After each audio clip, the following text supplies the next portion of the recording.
네 번째 과목입니다. 네 번째 과목은 건설 재료학, 역시 건설안전 산업기사 필기시험인데 언제 쳤냐고요? 2015년 3월 8일 네 번째 과목 건설 재료학 첫 번째 문제를 보죠. 첫 번째 문제는요. 철근 콘크리트 구조용 골재로 회사예요.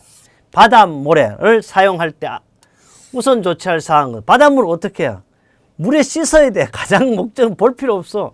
회사를 충분히 물에 씻어서 사용하는 것이 가장 목적이죠. 그래서 뭐 왜? 염무화물, 다른 말로 염분 때문에 그렇죠. 이거 더 이상 볼 게 있나요? 그래서 이것은 최우선 조치사항은 바로 물로 씻어야 하는 것이 가장 큰 목적이 되겠고요.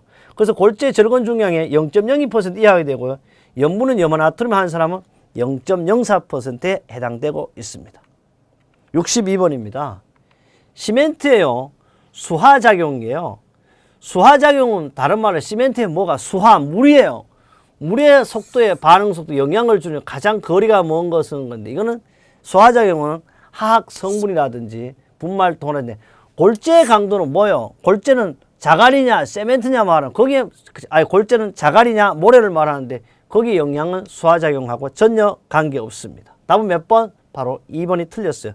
그래서 시멘트의 수화작용, 물과 접촉하여 응결 경화가 진행되는 현상으로서 온도라든지 수화열이라든지 그래서 영향을 준 요소는 시멘트의 성분, 봐요. 혼합물, 혼화제 성질지 강도가 아니라는 걸 꼭 기억합니다.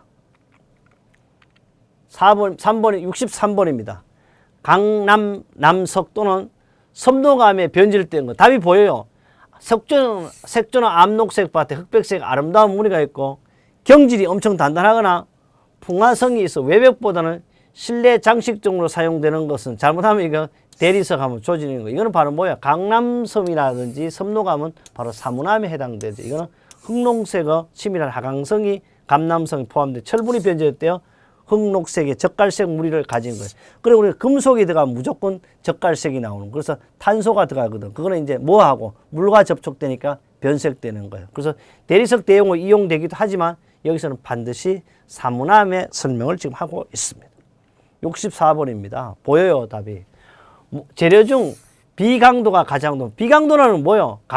강도를 비중으로 나눈 거예요. 그래서 비강도는 가장 높은 것이 목재죠. 그 중에서 바로 목재는 1180입니다. 그래서 반드시 비강도라는 것은 비중을 강도로 나눈 것, 강도를 비중으로 나눈 것입니다. 65번입니다. 콘크리트 골체에 요구되는 성질이 아닌 것은, 이거는 뭐 보면 답이, 콘크리트 골재는요 유동성을 확보할 수 있도록 정방위 입혀가 적절한 정방향도 안 되고 지 맘대로 못 생겨도 좋다죠. 그래서 지 맘대로 골고루 생기면 어떻게 되노? 콘크리트하고 잘 결합이 잘 되죠. 틀렸어요. 물리화학 안정해야 되고요. 시멘트의 페이스 강도보다 커야 되고 유해한 물질 함유하지 않아야 되고. 답은 몇 번? 1번. 뭐 이거는 골재 요구 중 항상 나왔던 문제가 되겠습니다. 66번입니다. 도료입니다. 도료의 사용 용도에 관한 설명 틀린 것은 우리 아스팔트 페인트는 방수, 방청, 전기 절연용으로도 아스팔트 방수가 되죠. 유성 바니시죠. 바니시가 뭐야? 니스를 말하는 거. 내우성이 우선 외부용으로 쓰나 안 돼. 니스 역시 외부용으로 사용을. 우리 돌도 대리석은 내부용 쓰지. 니스는 내부용만 씁니다. 틀렸어요. 징크로메이트는 알루미늄판이나 아연 철판의 초벌용으로 사용되고, 그다음 합성 수지 페인트는 콘크리트나 플라스트 면에 사용합니다. 그래서 유성 니스라는 것은 뭐로 간다? 다른 말로 니스 또는 바니시라고 합니다. 틀렸습니다. 67번입니다. 목재의 결점이죠. 목재는 첫째 옹이가 문제예요. 특히 우리는 소나무를 잘 쓰지만 대한민국 소나무는 옹이가 있어요. 결점이 옹이죠. 도관은 뭐예요? 그림을 내가 해놨어요.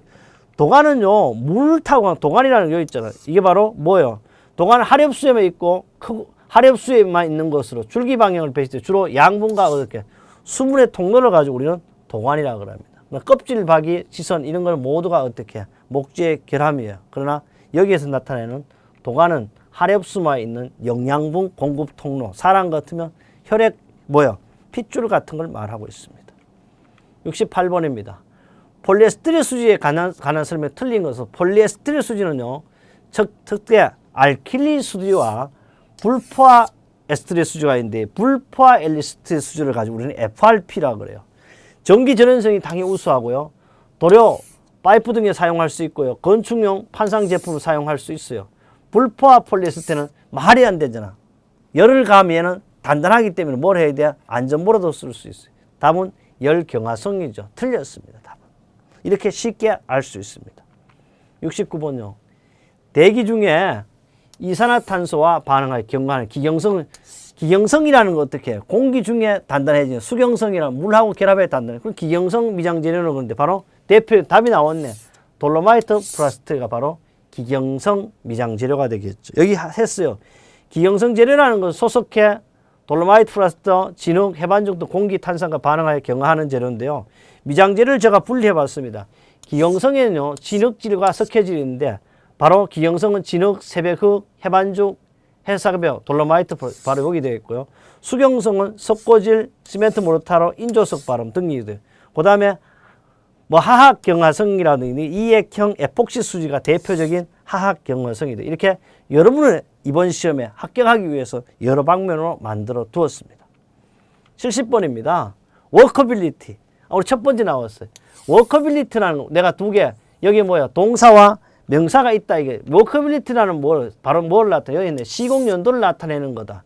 영향을 주는 요소로 아는 것은 세멘트의 성질이라든지 공기량, 혼합지로 풍향 못해. 풍향이라는 것은 바람의 방향을 말하는 거죠. 바람의 방향과 워커빌리티는 전혀 관계가 없습니다.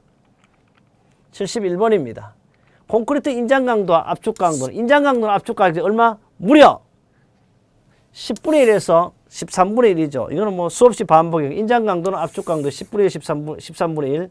그다음 흰 강도는 압축 강도 5분의 1에서 8분의 1. 전단 강도는 4분의 1에서 6분의 1 정도지만 실제 항상 나오는 것은 인장 강도는 압축 강도의 10에서 13분의 1 이것만 나오는 거죠.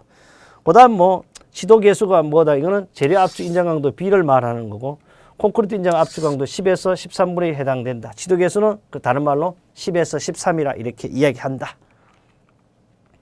72번입니다. 각종 금속의 성질의 사용법에 대한 틀린 것은 했는데 아연판은요. 아연 색깔 자체가 거의 흰색에 가깝습니다. 참고로 이거는 상당히 무겁고요. 아연은 그 비중이 8.3이죠. 그러니까 상당히 무겁습니다. 아연판은 철과 접촉하면 침식함으로 아연못을 사용합니다. 그렇죠.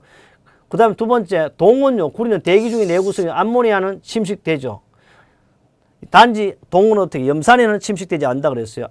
연은 뭐예요? 납이에요. 납과 산은 알칼리의 강함으로 콘크리트에 직접 매설을 해도 침식이 적당한데 역시 납은요. 바로 여기서 알칼리에는 침식되는 것이 납이에요. 틀렸어요. 동과 전연성이 풍부한 동은 전연성이 풍부한 가공하기 쉽고요. 그래서 꼭 알아야 될 게 납 자체는 산과 알칼리에 약하다는 걸 침식된다는 걸 아셔야 합니다.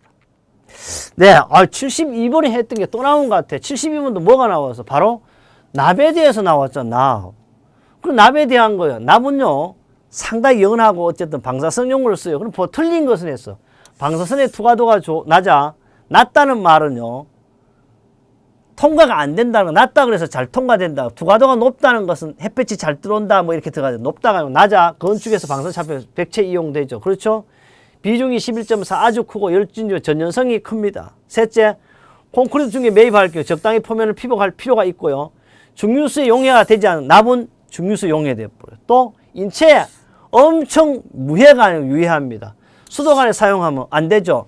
납은 비중이 11점 물에 11배인데 내 몸속에 들어오면 애가 착 가라앉아 봅니다. 그래서 72번 잘하면 73번이 자동적으로 된 문제가 바로 납의 특징에 대한 것이었습니다.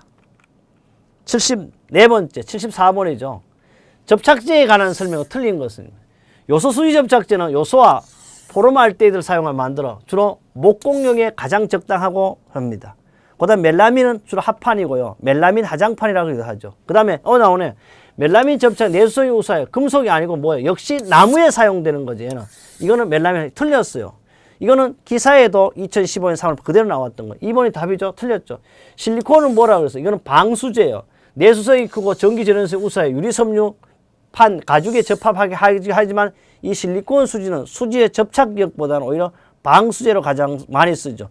우리는 통상 잘 모르면 방수하면 실리콘이요. 접착하면 사실 이거보다 에폭시죠. 에폭시 접착제 내수, 내양, 전기전원 모두 웃어요. 만능형 접착제입니다. 이것은 다시 말하면 금속을 붙이죠. 이건 다시 말하면 비행기 조각도 붙이면 그냥 하늘을 날 수 있다 그러면 가장 강한 접착제로 우리는 에폭시 수지 접착제가 되겠습니다. 그래요. 75번째입니다.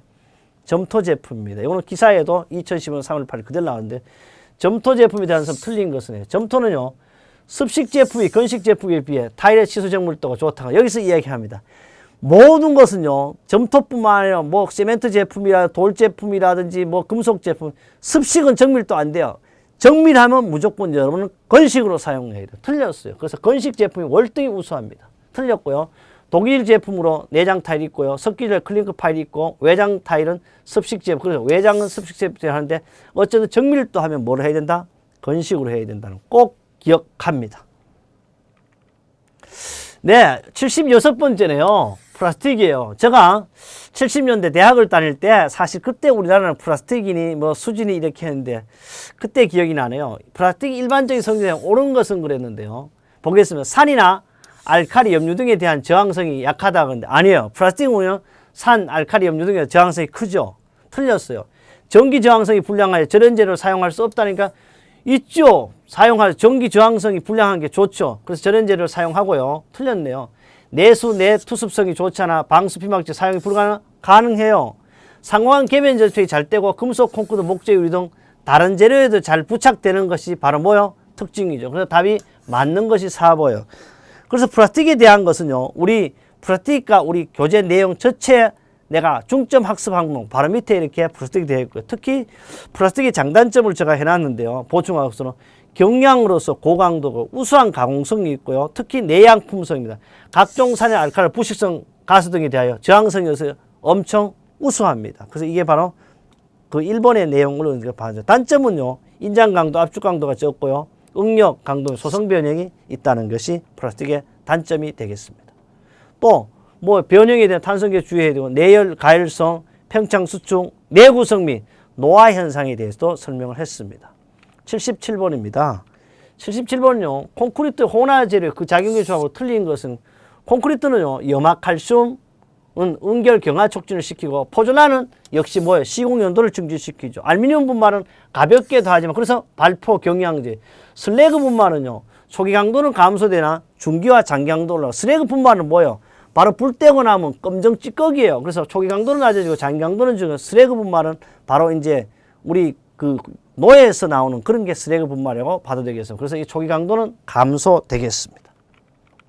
78번입니다. 이거는 많이 봤죠. 콘크리트 세석의 원석으로 가장 부적당한 것은 우리는 현무암, 안산암, 하강암은 다 콘크리트 세석의 원석은 가능해요. 그러나 전혀 불가능한 응해암이죠. 응해암은 하산재, 하산모래 등으로 태적 응고되면 물에 의하여 운반되어 암석 분쇄되어 물과 혼합 침전되는 것은 다공지주정이죠. 강도 내구서 구조재료는 적합하지 않으면 조각하기 쉬워 내화재, 장식재로 사용하고 있고요. 특히 세석 원석의 종류는 안산암, 현무암, 석회암, 하강암, 경석 등인데 응해암은 안 된다는 겁니다. 그 다음 79번째입니다. 양모라든지 마사, 폐지 등을 원료로 하여 만든 원재. 답이 보였죠? 스트레이트 아스팔트를 가열 용융시켜 충분히 흡수시킨 회전로에서 건조와 함께 두께를 조정하여 롤형으로 만든다. 그런데 벌써 여기 양모와 마사, 폐지 등을 사용한다. 그러면 뭐예요, 이거는? 이거 알아봐요. 다 펠트가, 이거 봐요. 펠트죠, 펠트. 아스팔트, 펠트를 말. 펠트는 유기성 양모 폐지를 펠트상으로 만든 원지에 스트레스 아스팔트 가열해야 만든 흡수지로 만든 것이, 흡수시켜 만든 것이 바로 아스팔트, 펠트가 되겠습니다. 80번입니다. 백돌인데요. 아치 백돌, 원형 백체를 쌓는 데 쓰이는 원형 백돌을 가지 형상과 치수 규격에서 정한 바 다른 백돌. 기사에도 형상과 치수 다르대. 지 맘대로 생겼어. 특수한 구조체에 사용되는 이건 뭐예요? 말 그대로 벌써 이형백돌이죠. 그죠? 지 맘대로 생긴 오지백. 그다음에 특수백돌의 종류는 이형백돌을 가지고 홍예백돌, 원형백돌, 둥근모백돌. 그래서 그다음에 오지백돌, 검정백돌 등이 있는데 주로 이형백돌은 형상 치수가 규격에서 정한 바 다른 백돌을 이거는 뭐예요? 특수한 구조체로서 사용하는 것을 말하는 거고요. 오지백돌은 백돌에 오지물을 칠한 것이다. 뭐 경량백돌은 가볍게 한 거고요.